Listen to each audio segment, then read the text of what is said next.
Cette semaine dans Afrique, nous rencontrerons un imam qui a fondé une mosquée ouverte aux homosexuels en Afrique du Sud.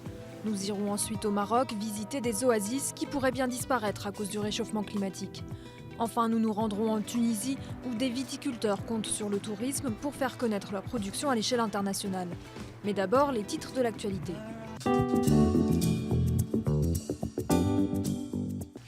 C'est un plébiscite. Voilà comment le président ivoirien a qualifié la victoire du oui au référendum sur la nouvelle constitution qui a mobilisé près de 42% des électeurs.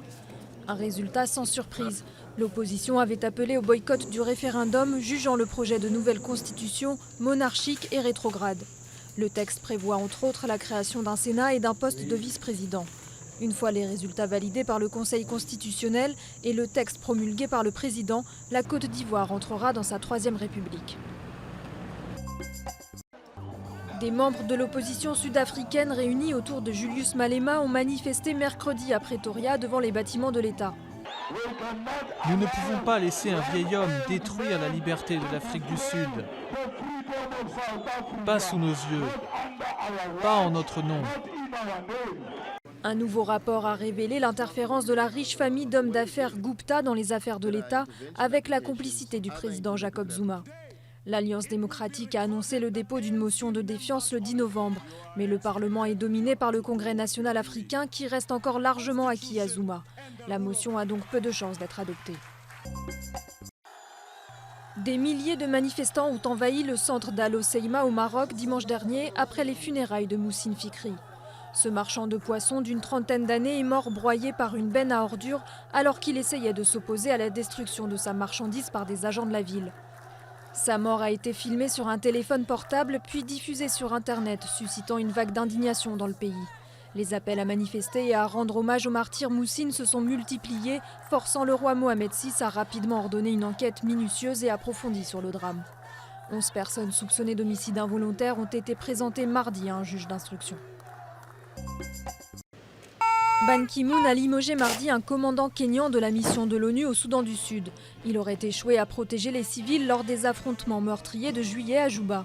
Le président Uhuru Kenyatta a aussitôt réagi. Pour notre part, nous ne contribuerons plus à une mission qui n'a pas réussi à remplir son mandat et qui a maintenant comme recours de faire des Kenyans des boucs émissaires. De son côté, une commission d'enquête du gouvernement sud-soudanais a confirmé que des soldats de l'armée de Salva Kiir avaient tué un journaliste et violé des employés lors de l'attaque d'un hôtel. La commission a recommandé l'arrestation de 16 soldats afin qu'ils soient jugés en cour martiale. L'opération Sangaris est officiellement terminée depuis lundi après 3 années de présence en Centrafrique. Le ministre français de la Défense Jean-Yves Le Drian l'a annoncé au terme d'une visite officielle dans le pays. La Centrafrique appréhende la vie post-Sangaris. De nouveaux affrontements entre groupes armés ont terrorisé le quartier de PK5 à Bangui il y a encore moins d'une semaine.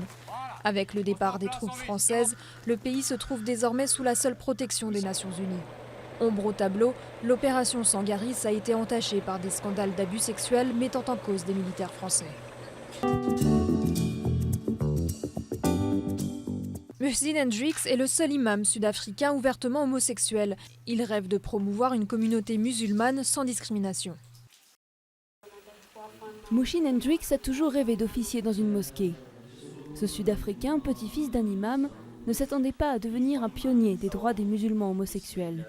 C'est pourtant ce qui s'est passé quand il a révélé son orientation sexuelle. En 1996, Muhsin a fondé le Cercle Intérieur, un groupe de soutien pour les musulmans qui se sentaient rejetés à cause de leur identité sexuelle. Puis il a ouvert sa propre mosquée, chez lui, 5 ans plus tard.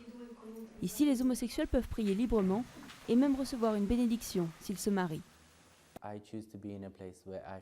J'ai choisi d'être dans un lieu où je me sens accueilli et où je peux faire partie de la communauté, où je peux avoir une relation avec Dieu, une relation saine, sans avoir l'impression d'être en permanence dans le péché.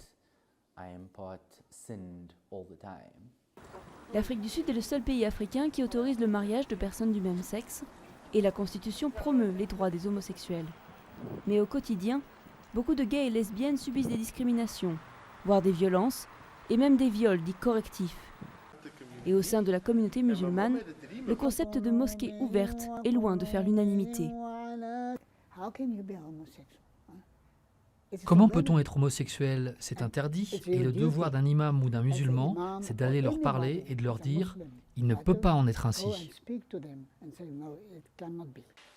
Mais Mouchine croit qu'avec le temps, sa mosquée sera acceptée par les autres imams et pratiquants. C'est une relation à l'amour, à la haine avec la communauté musulmane. Des fois, ils voudraient que je sois jeté du haut d'une montagne, et d'autres fois, ils apprécient qu'il y ait un imam prêt à travailler avec des personnes qu'eux-mêmes ne veulent pas accueillir. Dans la mosquée de Mouchine, la prière du vendredi ne diffère pas des autres lieux de culte musulmans. Mais les hommes et les femmes sont mélangés, et surtout, les fidèles n'ont pas besoin de prier pour être acceptés comme ils sont.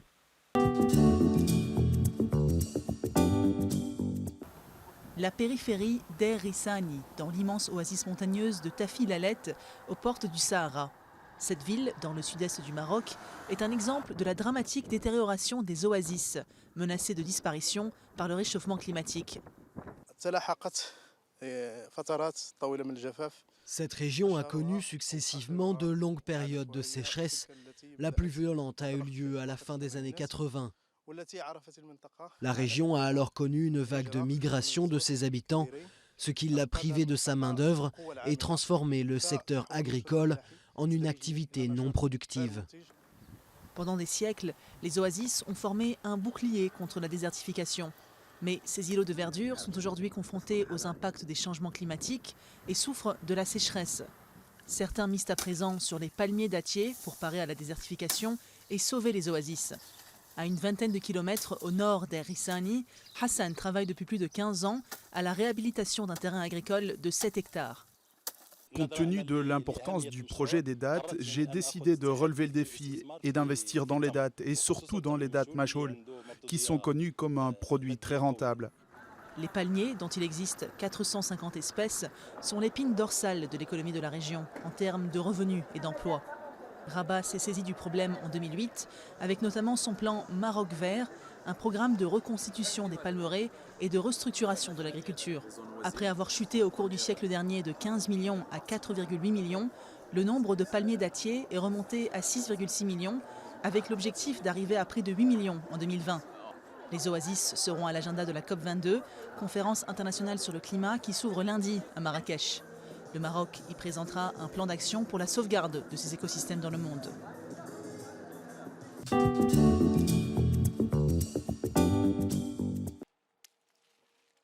Dernier jour des vendanges au domaine Néferis en Tunisie.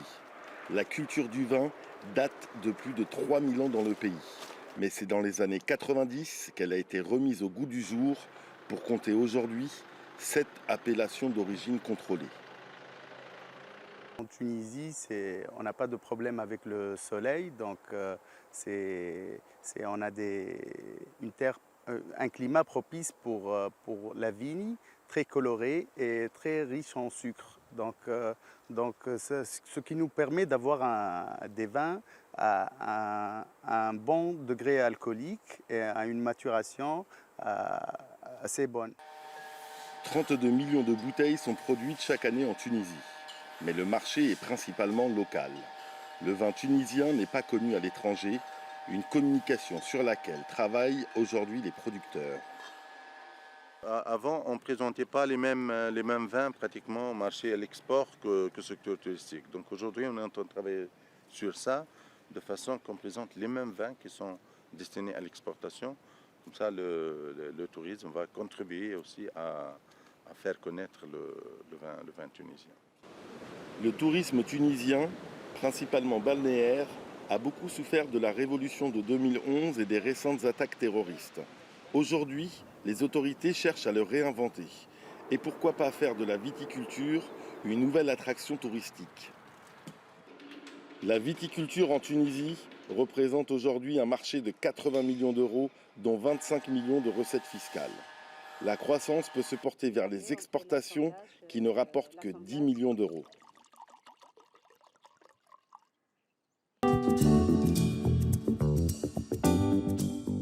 La semaine prochaine, nous partirons à la rencontre de Nigérians qui sont rentrés chez eux après une vie de clandestinité en Europe.